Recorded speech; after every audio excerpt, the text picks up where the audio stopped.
जननीं शारदां देवीं रामकृष्णं जगद्गुरुं पादपद्मे त्वयोषित्वा प्रणमामि मुहुर्मुहुः। नमस्ते राजाय विवेकानंदसूरय सच्चित् सुखस्वरूपाय स्वामिने तापहारिणे। ঠাকুর মা ও স্বামীজির চরণে আগুনি লুণ্ঠিত প্রণাম জানাই। আগুনি প্রণতি এখানে এতক্ষণ যিনি ঠাকুরের অপূর্ব আরতি করে পৌরোহিত্য করলেন তাকেও, এবং ঠাকুর মা স্বামীজির সকল ভক্ত সন্তান যারা এখানে উপস্থিত রয়েছেন তাদের সকলকে আমার প্রণাম ও শ্রদ্ধা। আর শ্রদ্ধা ও অন্তহীন শুভেচ্ছা এই হাওড়া অ্যাসেম্বলি ক্লাব, তাদের যারা কর্মাধ্যক্ষ এবং সকল সদস্য। 100 বছরে পৌঁছানো কোনো সোজা কথা নয়। এই যে গুটি গুটি পায়ে এগিয়ে 100 বছরে পা, এটি অবশ্যই ঠাকুর মা স্বামীজির কৃপার ফল, এবং সেই কৃপা যাদেরকে ঘিরে থাকে তাদেরকে কিন্তু কখনোই পিছনে ফিরে তাকাতে হয় না। এটি আমাদের যারা তার ভক্ত প্রত্যেকেরই জীবনের এটি ব্যক্তিগত উপলব্ধি। সুতরাং তাদেরই কৃপা এইভাবেই আগামী দিনেও বর্ষিত হচ্ছে, বর্ষিত হবে, এই বিশ্বাস রাখি। সেই সঙ্গে তাদের জন্য শুভেচ্ছা। আজকে দিনটি খুব আনন্দের এই কারণে বিশ্বাস করা হয় যে আজকের দিনটি অর্থাৎ ঠাকুরের জন্মতিথির ঠিক পরের রবিবার এটি আনন্দ উৎসব হিসেবে পালিত হয়। আনন্দ মেলা যেন বসে সেই পুণ্যতীর্থ বেলুর মঠে, এবং সকাল থেকে রাত্রি পর্যন্ত আজকে সেই ভোর 4টে থেকে ঠাকুরের মন্দির খোলা সকলের জন্য। এবং আজকের দিনটা যারা মঠে গেছেন, মঠের চেহারাটাই পাল্টে যায়।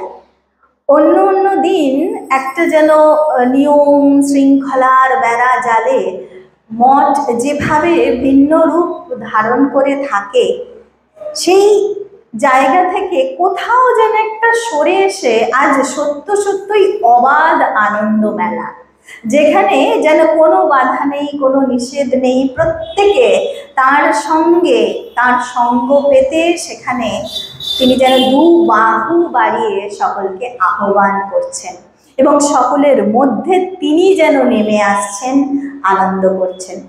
ফেসবুকের কল্যাণে আমরা যদি বা পৌঁছাতে নাও পারি, সেই ছবিগুলি দেখতে পাই। তো একটি ছবি দেখছিলাম যে মহারাজরা মুখোশ কিনেছেন, মুখোশ কিনে মুখোশ পরে ছবি তুলেছেন। তো আজকের দিনটিতে প্রত্যেকেই যেন শিশু হয়ে যান সেই বিরাট শিশুর কাছে, যে বিরাট শিশু এই বিশ্বকে নিয়ে প্রতিনিয়ত খেলছেন, এবং খেলতে খেলতে তার বিভিন্ন খেলা, বিভিন্ন লীলার মধ্যে একটি অন্যতম যেটি তার নরলীলা, যেটি করতে তিনি ভীষণ পছন্দ করেন। তাই বারে বারে অবতার হয়ে তিনি ফিরে আসেন, এবং সেই ভগবানের, সেই পূর্ণ ব্রহ্ম নারায়ণের সাম্প্রতিকতম রূপটি হল ভগবান শ্রীরামকৃষ্ণ। আমরা তাকে কিভাবে দেখব? সাধারণত অবতার যখন আসেন, তিনি সেই পূর্ণ ব্রহ্ম, সেই ভগবান, সেই শক্তি। আমাদের মনে হয় তার মধ্যে কিছু যেন অলৌকিকত্ব যদি আরোপ করে দিতে পারি। হঠাৎ করে তিনি যেন 4 বাহুতে দেখা দিলেন, হঠাৎ করে তিনি যেন এরকম জ্যোতির্ময় হয়ে গেলেন। আমাদের ব্যক্তিগতভাবে এগুলো খুব ভালো লাগে, ভাবতে ভালো লাগে ভক্ত হিসেবে। কিন্তু ঠাকুরের দৃষ্টিভঙ্গি দিয়ে যদি আমরা দেখি, তিনি কিন্তু এই অলৌকিকতা বিষয়টিকে একেবারেই পছন্দ করতেন না। কোনো কিছু অলৌকিক তার উপরে আরোপ করতে হলে কেউ যদি করত, তাকেও তিনি বেশ কটাক্ষ করেই শেষাত্মকভাবে বলতেন। যখন তাকে অবতার বলতেন, তিনি বলছেন তার সেই বিখ্যাত উক্তি, আমাকে অবতার বলে দুজন, একজন মরা কাটে আর একজন থ্যাটার করে। অর্থাৎ মরা কাটে ডাক্তার রামচন্দ্র দত্ত, আর থ্যাটার অর্থাৎ থিয়েটার করে গিরিশ চন্দ্র ঘোষ। এরা দুজনে আমাকে অবতার বলে, নিজেকেই নিজে যেন মস্করা করছেন। এবং এই যে অলৌকিকত্ব, যেগুলোকে আমরা অলৌকিকত্ব বলি, এই হাত বাড়ালাম, হাতে একটা রসগোল্লার হাঁড়ি চলে এলো, হঠাৎ এই বসে আছি অদৃশ্য হয়ে গেলাম, এইগুলো কিন্তু কোনো অলৌকিকত্ব আসলে নয়, এগুলো সিদ্ধাই। সিদ্ধি লাভ যাদের হয়, সাধন পথের বিভিন্ন স্তর রয়েছে, ঠাকুর বলছেন সাধন করতে করতে প্রত্যেকেরই এই সিদ্ধাই আসে। একজন আছে মুখে যা বলছে দেখবেন তাই হয়ে যাচ্ছে, বাক সিদ্ধি একরকম সিদ্ধাই। সেই রকম অষ্ট সিদ্ধির কথা বলা হয়েছে, অনিমা, লঘিমা, গরিমা ইত্যাদি। অর্থাৎ হঠাৎ করে অনুর মতো ক্ষুদ্র হয়ে গেল, দেখতে পাচ্ছে না, অনিমা সিদ্ধি যাদের আছে। লঘিমা এত হালকা হয়ে গেল, বাতাস এসে নিজে হাঁটতে পারছে, ভেসে বেড়াতে পারছে, লঘিমা। এইরকম সমস্ত সিদ্ধাই ঠাকুর কিন্তু বলছেন এই অষ্ট সিদ্ধির একটাও যদি কারোর মধ্যে থাকে, সে ভগবানের থেকে অনেক দূরে। সিদ্ধাই থাকতে পারে তাকে হয়তো সেই সিদ্ধাইয়ের জন্য লোকে মানবে গণবে, কিন্তু সে ভগবানকে পাবে না, ভগবানের থেকে সে অনেক দূরে। এবং এই প্রসঙ্গে কথামৃতে একটা গল্প তিনি খুব মজা করে বলতেন। একজন ব্যক্তি, তিনি সাধনা করবেন বলে ঘর বাড়ি সব ত্যাগ করে বেরিয়ে গেছেন। বহু বছর তিনি কঠোর সাধনা করেছেন, তারপর ফিরে এসেছেন। যখন ফিরে এসেছেন তখন তার ভাইয়ের সঙ্গে সাক্ষাৎ হয়েছে। তখন ভাইকে তিনি বলছেন যে আমি কঠোর সাধনা করে প্রভূত শক্তি অর্জন করে এসেছি।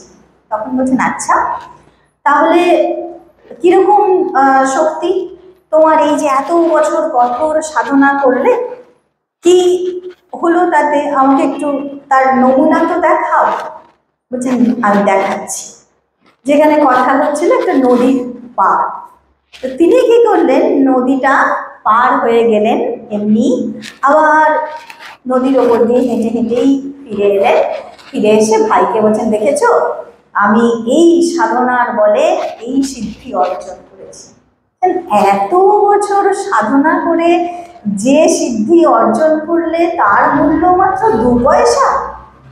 তখন যে ব্যক্তি সে বলছে কেন এরকম বলছো, কেন? দাঁড়াও, ওখানে একটা নৌকা ছিল, মাঝিকে ডেকে বললেন আমাকে একটু পার করে দাও তো।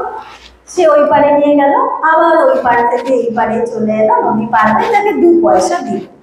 বললো যে তুমি এই এত বছর সাধন করে যেটি করলে, আমি তো 2 পয়সা দিয়ে সেটা করে নিলাম, তাহলে তার 2 পয়সা মূল্য। ঠাকুর মজা করে শেষাত্মকভাবে এই কথাটি বলতেন, এই গল্পটি আমাদের মনে করিয়ে দিতে যে এই সব বাহ্যিক ভেলকি, ওই নাক ভেলকি ও দিয়ে ঈশ্বর পাওয়া যায় না। ঈশ্বর পেতে হলে ঈশ্বরের পদাঙ্কই অনুসরণ করতে হবে।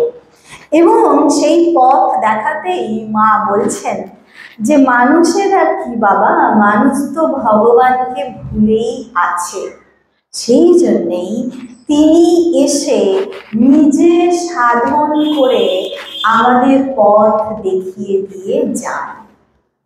তিনি নিজে এসেছেন, কিন্তু আমরা তাকে কিভাবে দেখছি?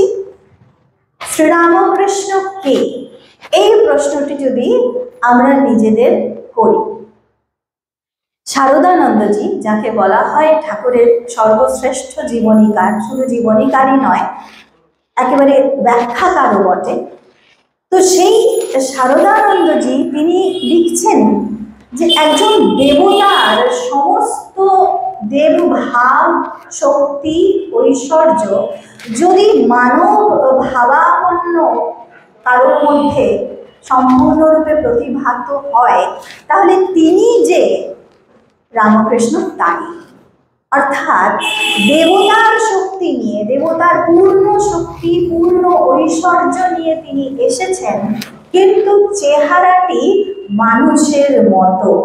মানুষের মতো তিনি আমাদের সঙ্গে কথা বলছেন, আমাদের সঙ্গে আচরণ করছেন, এবং এমনটাই করছেন যে আমাদের সত্য সত্যই বিভ্রান্তি এসে যাচ্ছে যে এই সাধারণ কথা বলা একটা মানুষ, যে কিনা সেই ভবতারিণীর পূজারী, যে কিনা সেই অর্থে তিনি চালকলাওয়ালা বিদ্যা বলে পরিত্যাগ করছেন যাকে, কিন্তু সকল শিক্ষিত আমরা যাকে বলছি, তাহলে সেই শিক্ষা দীক্ষাও তিনি পাননি, তাহলে তিনি তাকে আমরা কি বলে দেখব, কিভাবে ভাবব? অথচ তার সম্পর্কেই যখন অক্ষয়চন্দ্র দত্ত তিনি বলছেন, কথামৃতের প্রথম পর্বের শেষে পরিশিষ্টতে লিখছেন, তার সঙ্গে যখন সাক্ষাৎ হতো মনে হতো যেন তিনি আমাদের ক্লাসে পড়েন, অর্থাৎ ক্লাসমেট কেউ। এমনভাবেই তার সঙ্গে কথা বলতাম বা তার সঙ্গে সেই রকমই আর কি খোঁজখেলি করা যেত। কিন্তু যখন তার সম্মুখ থেকে সরে আসতাম তখন মনে এই ভাবনার উদয় হতো, কার কাছে ছিলাম এতক্ষণ। অর্থাৎ তিনি যখন সামনে থাকেন এমনভাবেই সম্মোহন করে রাখেন, ওই জগদম্বার বালক শিশু হয়ে যেন আমাদের সঙ্গে শিশুর মতো আচরণ করছেন, আর আমরাও তাকে ভাবছি সত্যিই তো বালক সুলভ দেব, তিনি দেবতা হবেন কি করে। কিন্তু কথামৃত পড়তে পড়তে আমাদের কখনো না কখনো এটা তো মনে হয়, যেই সহজ সরল হাসিটি নিয়ে বসে রয়েছেন তাকে দেখলে বাহ্যত যত সহজ সরল বলে মনে হয়, তাকে চেনা কিন্তু অত সহজ নয়। সেই চিনতে পেরেছিলেন তাকে চিনো শাখানি। ছোটবেলাতেই তিনি গদাইকে নিয়ে গেছেন সেই মাঠের ধারে, এবং সেখানে নিয়ে গিয়ে তাকে এক চাঙারি সন্দেশ আর নিজের হাতে মালা গেঁথে নিয়ে গিয়ে তাকে পড়াচ্ছেন। ঠাকুর ছোট উদ্গ্রীব হয়ে তখন বলছে, কি করছো চিনু দাদা, তার থেকে হাতের ওই সন্দেশগুলো দাও না, আমি খাই। তখন বলছেন, দেবো গো দেবো, তোমার জন্যই তো সব, তোমার মর্তে কত লীলা হবে, আমি তো থাকতে পারবো না, অতদিন বাঁচবো না, তবু এই যে চিনতে দিয়েছ এটুকুই আমি অনেক বলে মানি বলে তিনি তাকে পূজা করছেন, এবং সত্য সত্যই যেন প্রত্যক্ষ করছেন সেই চতুর্ভুজ বিষ্ণু তার পূজা গ্রহণ করছেন, সেই গদাধরে যেন জীবন্ত তার পূজা গ্রহণ করছেন, যাকে তিনি চিনতে দিয়েছেন। তিনি কখনো সেই যখন গলার ব্যাধি হয়েছে তিনি বলছেন যে এত কষ্ট পাচ্ছি, কিন্তু তোমরা কষ্ট পাবে বলেই এত কষ্ট সহ্য করে আছি, এখন তোমরা যদি বলো যে এত কষ্ট পাচ্ছে তো এই দেহটা গেলেই ভালো, তাহলে দেহটা যায়। মুহূর্তেই ভাবনা হচ্ছে যে হ্যাঁ সত্যিই বোধহয় এরকম ব্যাপার, কত অসহায় ঠাকুর। তার পর মুহূর্তেই তিনি সমাধিস্থ হচ্ছেন এবং তারপর উচ্চারণ করছেন যে কথাটি, অবাক হয়ে স্তম্ভিত হয়ে উপস্থিত সকলে ভাবছেন এ যেন হঠাৎ করে বজ্রপাত। তিনি বলছেন, আমি ঈশ্বরীয় বহু রূপ প্রত্যক্ষ করেছি, এখন তারপর নিজের শরীরটিকে দেখিয়ে বলছেন এই রূপটিও প্রত্যক্ষ করছি।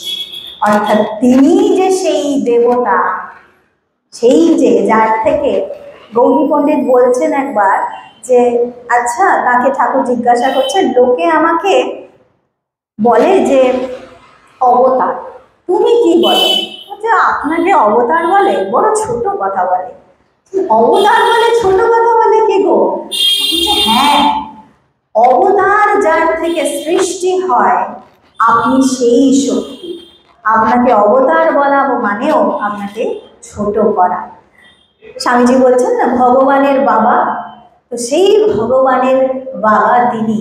তো পরমুহূর্তেই বলছেন যে ঈশ্বরী অনেক রূপ দেখেছি, এই রূপটিও আরেকটি রূপ প্রত্যক্ষ করছি, তিনি দেবতা, এটি তিনি সম্মুখে অনেক সময় স্বীকার করেছেন। একবার কথামৃতেই রয়েছে, তিনি বলছেন যে আশেপাশে কেউ নেই তো দেখে নিচ্ছেন, দেখছেন অন্তরঙ্গ যারা তারাই দেখছে।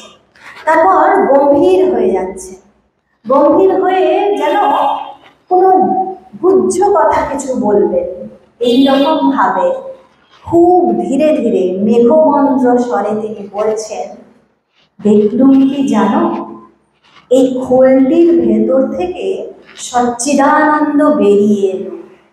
তারপর সে বলল, আমি যুগে যুগে অবতার। তারপরেই ঠাকুর চুপ করছেন। সেখানে যারা উপস্থিত ছিলেন তাদের মধ্যে শ্রী ম উপস্থিত, তিনি তখন লিখছেন কথামৃতে, ওখানে উপস্থিত অনেকেরই মনে এই ভাবনার উদয় হলো, তাহলে কি সচ্চিদানন্দই এই শ্রীরামকৃষ্ণ রূপ ধরে আমাদের সামনে বসে রয়েছেন। স্বামীজি ঠাকুরের দেহত্যাগের দিন দুয়েক আগেই তার এই প্রত্যয়টি একেবারে শিলমোহর দিয়ে দিলেন ঠাকুর। তার বারে বারে সংশয় হয়েছে, বিশ্বাস অবিশ্বাস, যাচাই করছেন, বিশ্বাস হচ্ছে আবার অবিশ্বাস। তিনি যখন ঠাকুর একেবারে মৃত্যুশয্যায় শেষ সময়, তখন আবারও তার মনে হচ্ছে যে এই যে রোগশয্যায় উনি শুয়ে রয়েছেন, এত যন্ত্রণায় কষ্ট পাচ্ছেন, এখন যদি ইনি বলতে পারেন আমি অবতার, তবে মানি। সঙ্গে সঙ্গে ঠাকুর ফিরে তাকালেন নরেনের দিকে, দিয়ে বলছেন যে তোর এখনো সন্দেহ, এখনো তোর জ্ঞান হলো না? তবে শোন, যে রাম যে কৃষ্ণ সেই ইদানীং এই দেহে রামকৃষ্ণ। স্বামীজি পরবর্তীকালে হিন্দু ধর্ম ও শ্রীরামকৃষ্ণ একটি প্রবন্ধ লিখছেন, তাতে লিখছেন যে শ্রীরামকৃষ্ণই স্বয়ং ভগবান এবং তার পূর্ব যে সকল অবতার এসেছেন তার সম্মিলিত শক্তি, সম্মিলিত রূপ তিনি আমাদের আহ্বান করছেন, এই সত্যকে বিশ্বাস করো এবং ধারণা করার চেষ্টা করো। এখন আমরা এতক্ষণ যাদের কথা বললাম, আমাদের মনে হতেই পারে তারা তো সকলেই ভক্ত, মাস্টারমশাই বলুন আর স্বামীজিই বলুন, তো ভক্তরা ভগবানকে ভগবান বলে বিশ্বাস করবে, দেখবে, এ আর বড় কথা কি।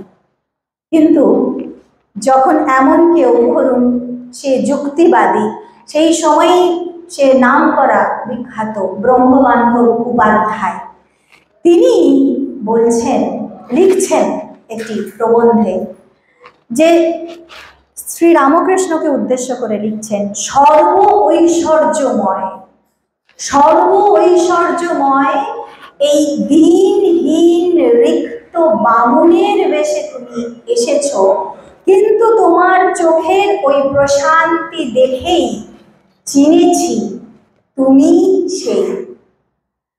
তারপর তিনি লিখছেন, তুমি চির সৎ, সৎ মানে যে প্রতারণা করে, কিন্তু আর ছলনা করে ভোলাতে পারবে না। আমি চিনেছি তুমি সেই দেবতা, রামকৃষ্ণ তুমি। রাম আর কৃষ্ণ একই দেহে নয় কি? এই প্রশ্নটি তিনি রাখছেন এবং প্রকৃতপক্ষে এটি তার উপলব্ধি যে রামকৃষ্ণ রূপে যিনি এসেছেন তিনি সেই রাম, সেই কৃষ্ণ, ইদানীং তিনি রামকৃষ্ণ। ব্রহ্মানন্দজি মাস্টারমশাইকে একবার বলরাম মন্দিরে বলছেন যে জানেন তো, শিবলোক আর জীবলোক এই দুটোর মধ্যে যেন একটা ব্রিজ তৈরি করে গেছেন ঠাকুর।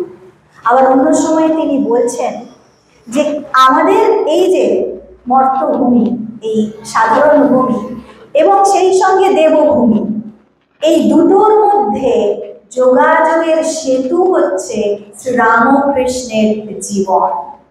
কিন্তু এতই সহজ সরলভাবে তিনি থেকেছেন যে তাকে চেনা দায়। তিনি হাসছেন, হাসাচ্ছেন, গল্প করছেন, আড্ডা দিচ্ছেন, ছোট ছোট ছেলেদের সঙ্গে এমনভাবে কোচকেমি করছেন যে বুঝতেই পারা যাচ্ছে না যে ইনি সেই অবতার পূর্ণ ব্রহ্ম নারায়ণ। তার চিকিৎসক যিনি মহেন্দ্রলাল সরকার, তিনি ঠাকুরকে অবতার বলতে রাজি ছিলেন না। তিনি বলতেন এই ভগবান এত ভালো একটা মানুষ, এই ভগবান ভগবান করে মাথাটাকে একবারে সবাই বিগড়ে দিচ্ছে। তিনি বলতেন আমি তাকে অবতার বলে মানি না, বিশ্বাস করি না, কিন্তু as a man I have the greatest regard for him. মানুষ হিসাবে সর্বোচ্চ শ্রদ্ধা তাকে আমি করি। তাহলে মানুষ হিসাবে যাকে সর্বোচ্চ শ্রদ্ধা করা যায় তিনি নিশ্চয়ই নরোত্তম, নরের মধ্যে শ্রেষ্ঠ। যে নরশ্রেষ্ঠ নরোত্তম তাকেই তো আমরা দেবতা বলি। যেরকম মানুষ হয়ে এসে তারা দেবতায় উন্নীত হন। দেবতা কখন হয়? মা বলছেন সংযমে মানুষ দেবতা হয়। ঠাকুরের জীবনে সেই যে ত্যাগ, সেই যে সংযম, গরিবের প্রতি দিনের প্রতি সেই যে ভালোবাসা, সেই যে করুণা, সেই কৃপা, সেই কৃপার জোরেই তিনি নেমে এসেছেন। এবং মা বলছেন এমন স্বাভাবিক ত্যাগ আর কখনো কেউ কোথাও দেখেননি। স্বাভাবিক ত্যাগ, জোর করে নয়। অনেক সময় আমরা বৈরাগ্যের বিভিন্ন স্তর থাকে, মৃদু মন্দ বৈরাগ্য, মধ্যম বৈরাগ্য, বিবেক চূড়ামণিতে রয়েছে। আমরা চেষ্টা করে অনেক সময় নিজেকে রেস্ট্রেন করে রাখি যে না এটা করবো না, এটা থেকে আমি দূরে থাকবো। ঠাকুরকে কিন্তু সেইভাবে জোর করে কিছু করতে হয়। তার ত্যাগ একেবারে স্বাভাবিক ত্যাগ, এবং সেই যে পবিত্রতা শুদ্ধতা, সেই পবিত্রতা শুদ্ধতার মধ্যেই আমরা যেন দেখি তাকে এক নতুন রূপে, মানুষ রূপে নেমে এসেছেন সেই স্বর্গের দেবতা। তিনি আমাদের কি করছেন?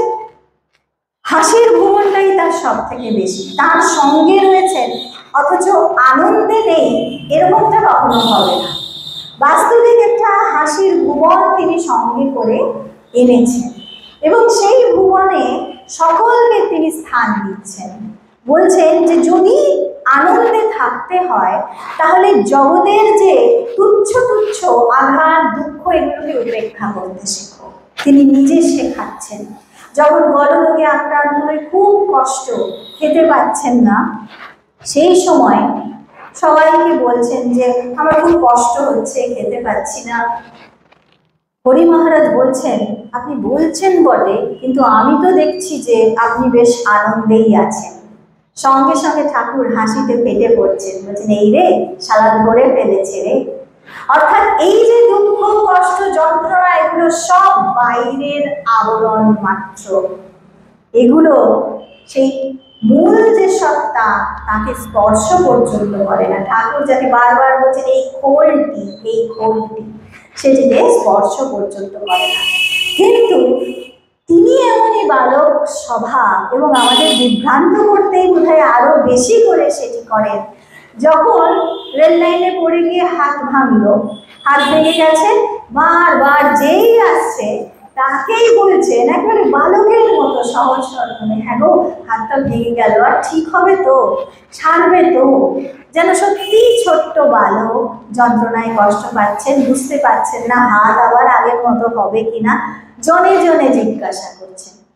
একদিন কোনো কারণে পা ফুলে গেছে, তো যেই আসছে তাকেই বলছে তোমার পাটা কি একটু দেখো না, তোমার পাটা কি ডাবছে, ডাবছে মানে এরকম হয়ে যাচ্ছে আর কি।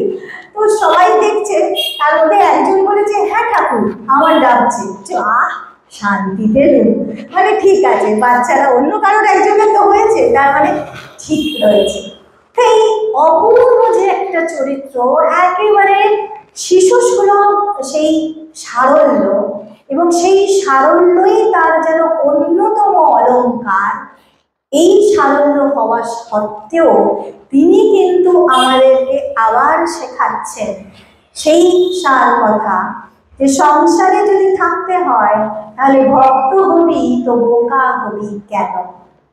তিনি যখন আমাদের যোগীন মহারাজকে লেবু কিনতে পাঠিয়েছেন। লেবু কিনে নিয়ে চলে এসেছেন, ফাউ আনেননি। বলছেন লেবু নিয়ে এলি, ফাউয়ের জন্য বলেছিলিস? বলছেন না। তখন বলছে কোনো জিনিস কিনলে কিন্তু ফাউটা নিতে হয়। এখন আমাদের এমনিতেই একটার সঙ্গে একটা ফ্রি, তাই না? বলছে ফাউ দিলে কিন্তু ফাউ নিতে হবে, ফাউ না নিয়ে চলে আসবি এরকম করবি না। সেই কড়াই কেনার ঘটনা আমরা সকলে জানি। তিনি কড়াই কিনতে পাঠিয়েছেন, আর যোগীন মহারাজ দোকানদারকে গিয়ে বোধহয় বলেছেন যে একটা কড়াই দাও। তো সে বলেছে ভালো কড়াই তো? বলছে হ্যাঁ। বেঁধে বুঁধে নিয়ে চলে এসেছে, ঠাকুরের কাছে এসে দেখা গেছে কড়াইতে ফুটো। বলছে তুই এই কড়াইটা নিয়ে এলি, দেখে আনবি না? বলছে না, দোকানদার তো বললো ভালো। যে দোকানদার সে কি ব্যবসা করে ব্যবসা ফেলেছে ওখানে ধর্ম করবে বলে? সে কি ধর্মপুত্র যুধিষ্ঠির? তোকে ভালো বললো, তোর কি কর্তব্য? যখন তুই কিছু কিনতে যাবি, 5টা দোকান দেখবি, দরদস্তুর করবি, জিনিসটা নেওয়ার আগে সেটাকে যাচাই করে দেখবি, তারপর আনবি, না করে তুই চলে এলি। অর্থাৎ এত করে তিনি কেন শেখাচ্ছেন যে এই ছোট্ট ছোট্ট তুচ্ছ সাংসারিক ব্যাপারে ঠকে যাবে, সে তো ঠিক করে সাধু হতে পারবে না। মহামায়া তার বিরাট মায়ার জালটি তো কেটে বসে রয়েছে। শ্যামা মা, তুই কি জেলের মেয়ে, জগৎ জোড়া জাল পেতেছিস? সেই জাল কেটে বেরোনো তো দুঃসাধ্য কাজ। যদি সেই সতর্কতা না থাকে, জাল তো কাটতে পারবে না, তিনি জালে ভরে নেবেন।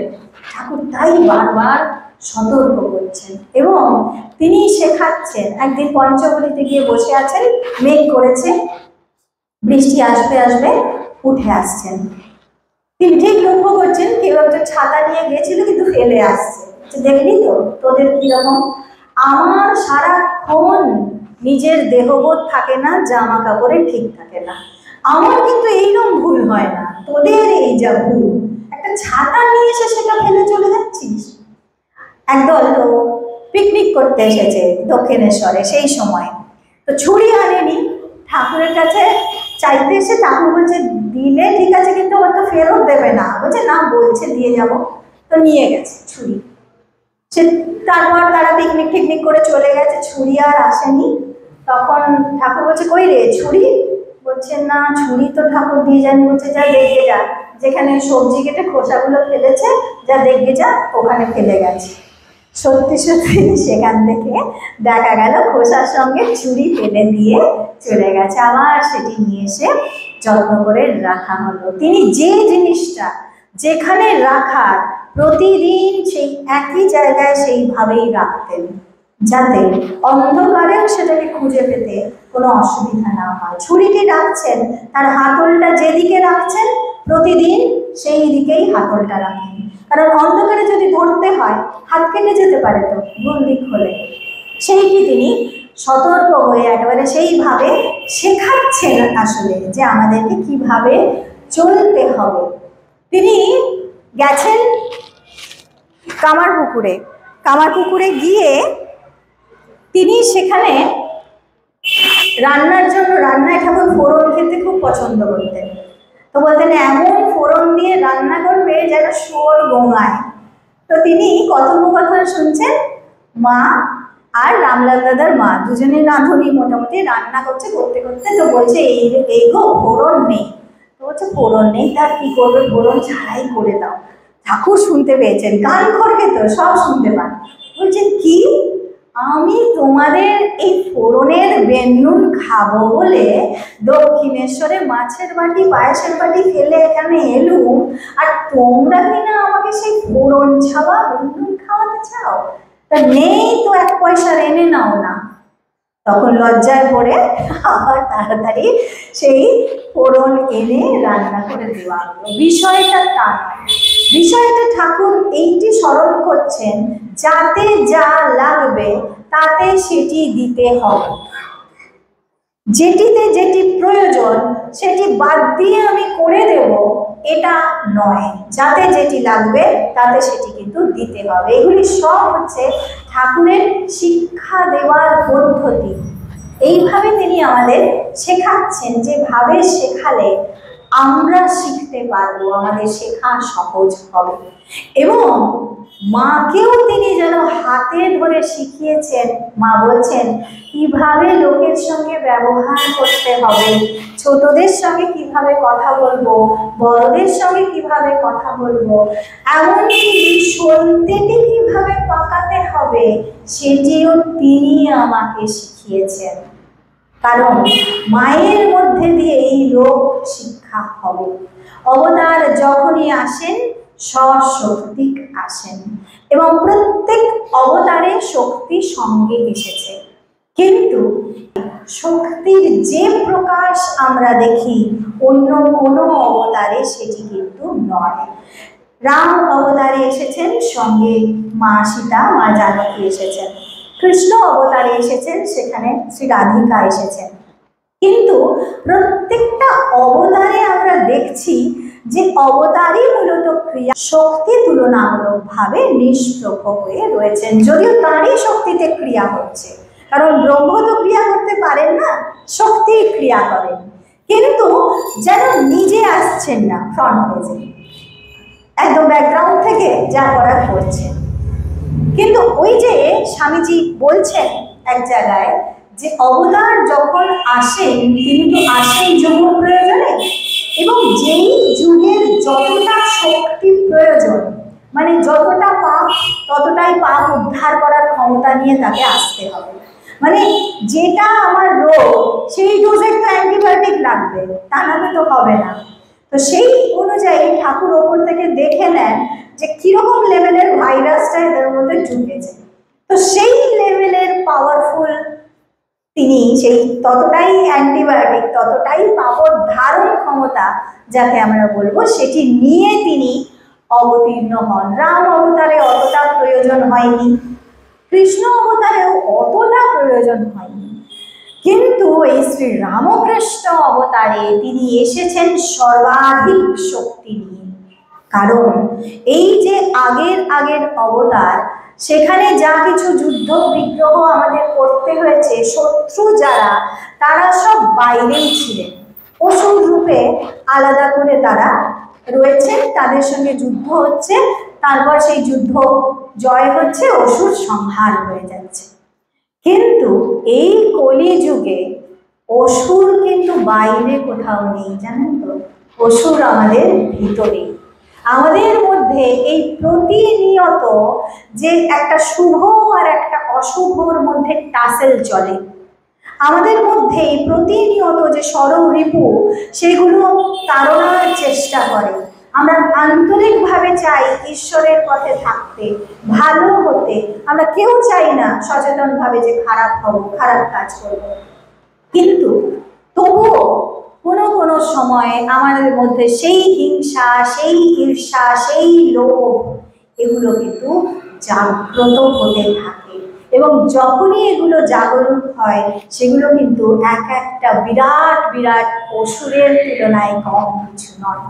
সেই অসুরকে বধ করতে হবে, এবং সেটি করতে হবে শুভর শক্তি দ্বারা। ঠাকুর বলছেন যদি তোমাকে পশ্চিম দিক থেকে দূরে যেতে হয়, জোর করে কিছু করতে হবে না, তুমি পূব দিকে হাঁটতে থাকো, পশ্চিম দিক আপনি দূর হয়ে যাবে। ঠিক সেই রকম আমাদের অন্তরের সেই অসুরকে যদি বধ করতে হয়, আমাদের প্রয়োজন এমন একটি আদর্শ জীবনকে সামনে থেকে দেখা, যেই আদর্শকে দেখে তার সেই আদর্শের আয়নায় আমাদের জীবনকে ফেলে যথাযথভাবে সেই জীবন আমরা গঠন করতে পারব। সেই জন্যেই তিনি মাকে আনলেন, এবং মা এলেন তার সর্বাধিক শক্তি নিয়ে, আদ্যা শক্তি রূপে। তিনিই জগদ্ধাত্রী, তিনিই সরস্বতী, তিনিই বগলা। আবার তিনি যখন এই অবতারে আসছেন, বাহ্যত কোনো অস্ত্র শস্ত্র আমরা তার দেখছি না। তিনি মহারাজ বলছেন খুব সুন্দর করে প্রেমানন্দজি, এইবার তার মুন্ডমালা আর খড়গটি রেখে এসেছেন, কারণ বাইরের কোনো অসুর বধ করবার নেই। এইবার যেটি এনেছেন সেটি বর আর অভয়। বর এই যে এই পৃথিবীতে থেকে এই ধুলো কাদা মাটি মেখেই তোমরা এগিয়ে চলো, আমি তোমাদের সঙ্গে রয়েছি, আমার জীবন বাণী হয়ে তোমাদের পথ দেখাবে, শুধু সেই পদাঙ্কটা অনুসরণ করে এগোতে থাকো, ঠিক লক্ষ্যে পৌঁছে যাবে। আর অভয়, তিনি অভয় দিচ্ছেন, আমি মা থাকতে ভয় কি। এবং আবার করে তিনি স্মরণ করিয়ে দিচ্ছেন, যখনই দুঃখ পাবে, বিফলতা আসবে, আঘাত পাবে, নিশ্চিতভাবে যেন আমি তোমাদের সঙ্গে রয়েছি, ভয় পেও না, নিরাশ হয়েও না বাবা, আমি মা থাকতে কে তোমাদের কি করবে, বিধির সাধ্য নেই আমার সন্তানের কোনো ক্ষতি করে, আমার উপর ভার দিয়ে নিশ্চিন্ত হয়ে থাকো। আর যেন তোমাদের পিছনে এমন একজন রয়েছেন, শেষ সময় এলে তিনি তোমাদের সেই পরম ধামে নিয়ে যাবেন, আমি মা থাকতে ভয় কি। মায়ের এই অভয় বাণীটুকুই আমাদের পথ চলার পাথেও। এবং মা বলছেন, জানো তো বাবা, ঠাকুরের জগতের সকলের উপর মাতৃভাব ছিল, সেই মাতৃভাব বিকাশের জন্যেই তিনি এবার আমাকে রেখে গেছেন।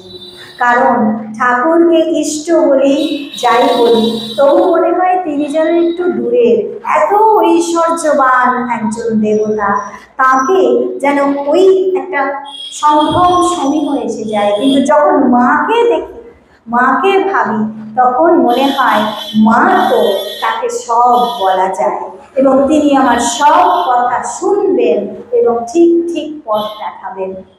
বিশ্বাস করুন, সত্যই তিনি সব শোনেন এবং পথ দেখান। শুধু মায়ের কথা শুনে বলছেন, বাবা এত জপ করলামই বলো আর এত ধ্যান করলামই বলো, তার কৃপা না হলে কিছুতেই কিছু হওয়ার নয়। তাই হে জীব, শরণাগত হও, শরণাগত হও, তবেই তিনি কৃপা করে পথ ছেড়ে দেবেন। মায়ের কথা মতো আমরা যেন সত্য সত্যই তার রাতুল চরণে শরণাগত হয়ে থাকতে পারি, সেই শক্তিটুকু তিনি আমাদের দিন।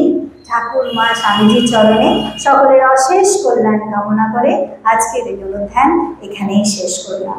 ওম শান্তি শান্তি শান্তি। হরি ওম তৎসৎ। শ্রীরামকৃষ্ণ অর্পণমস্তু।